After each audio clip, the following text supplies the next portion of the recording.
2, 3, 4, 5, 6, 7, 8.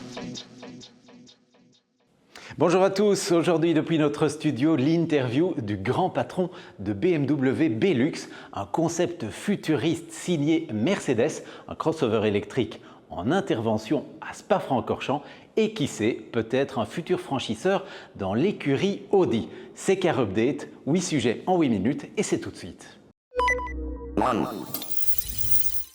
Mercedes s'aventure dans le futur en s'inspirant du passé. Son dernier show car Vision Iconic réinterprète les codes stylistiques du constructeur avec un très long capot et la fameuse calandre Mercedes entièrement illuminée. Ce show car sert aussi de vitrine technologique avec l'application d'un revêtement solaire sur la carrosserie pour prolonger l'autonomie. L'habitacle, lui, se mue en véritable salon roulant mêlant artisanat raffiné et expérience haut de gamme, toujours dans un style néo-rétro. Si Alfa Romeo surfe sur le succès de son dernier Junior, il n'en oublie pas pour autant les autres modèles de sa gamme.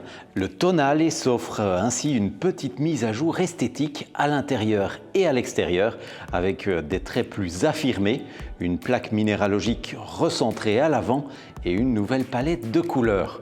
Dans l'habitacle, les finitions sont en progrès et le mobilier s'enrichit de nouvelles garnitures en cuir rouge et Alcantara bicolore noir et blanc.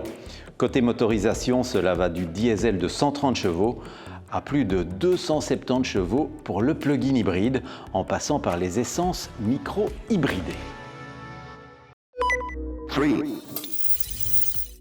Audi pourrait se frotter au légendaire Classe G. Alors, l'idée n'est pas de venir concurrencer les formes anguleuses du crapahuteur Mercedes, mais bien de proposer quelque chose de singulier, misant sur la robustesse et l'originalité. Pour cela, la marque Osano pourrait s'appuyer sur la nouvelle division américaine Scoot, propriété du groupe Volkswagen, qui développe des 4x4 électriques au style imposant. Cela marquerait en tout cas un tournant pour Audi dont les SUV proposent jusqu'ici des lignes sobres tout en retenue, contrairement à certaines icônes du tout-terrain.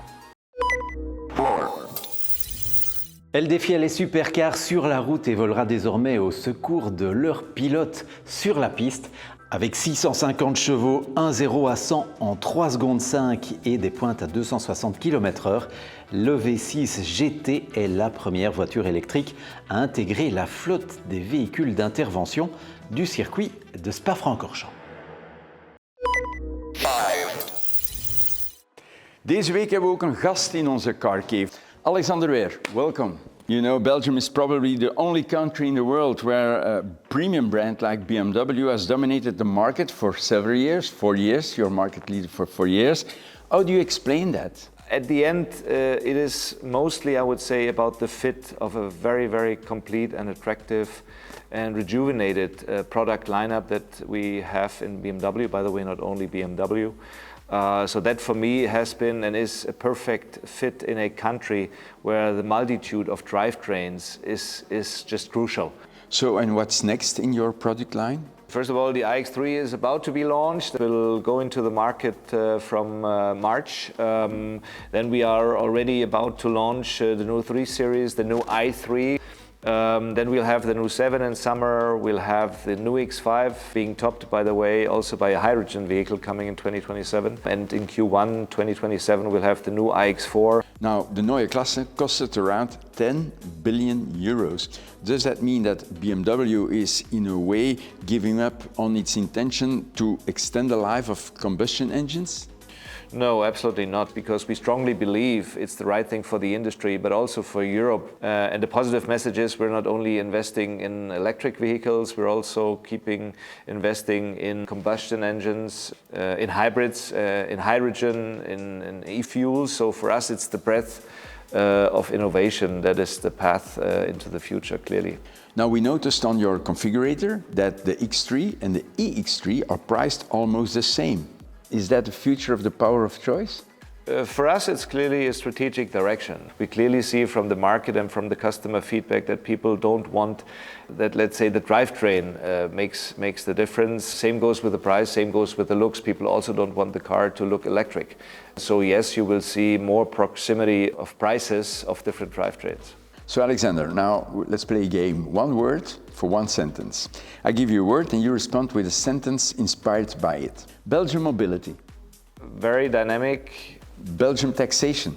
Is complex, but in my eyes, the main driver for Belgium overtaking the Nordics and the Netherlands with regards to e-mobility transformation.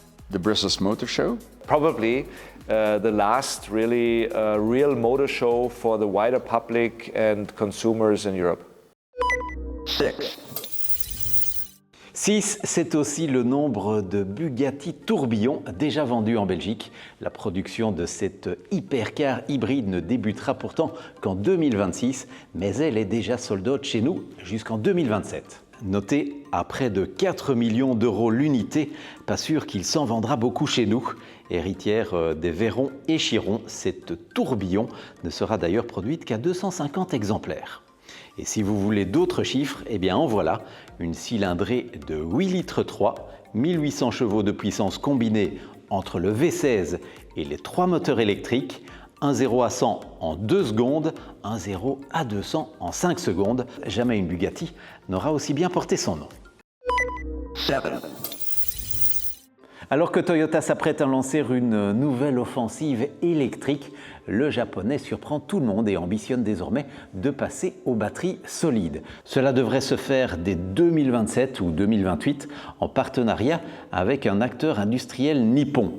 Toyota entend accélérer le développement de cette technologie de nouvelle génération, car contrairement aux batteries lithium-ion classiques, les batteries solides remplacent l'électrolyte liquide par un matériau solide, ce qui permet d'augmenter considérablement la densité énergétique. Résultat, des autonomies décuplées au-delà des 1000 km et des recharges encore plus rapides.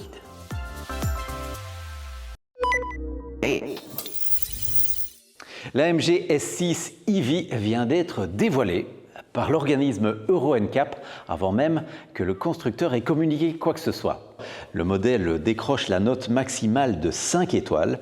Il s'agit d'un grand SUV 100% électrique, plus spacieux que l'actuel MG S5 EV.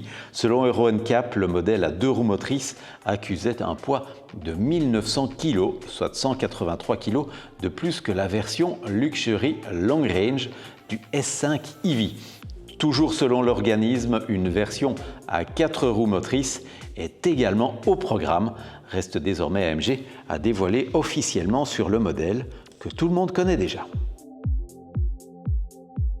Voilà, c'était Car Update à suivre aussi sur Instagram. Merci de nous suivre. 1, 2, 3, 4, 5, 6, 7,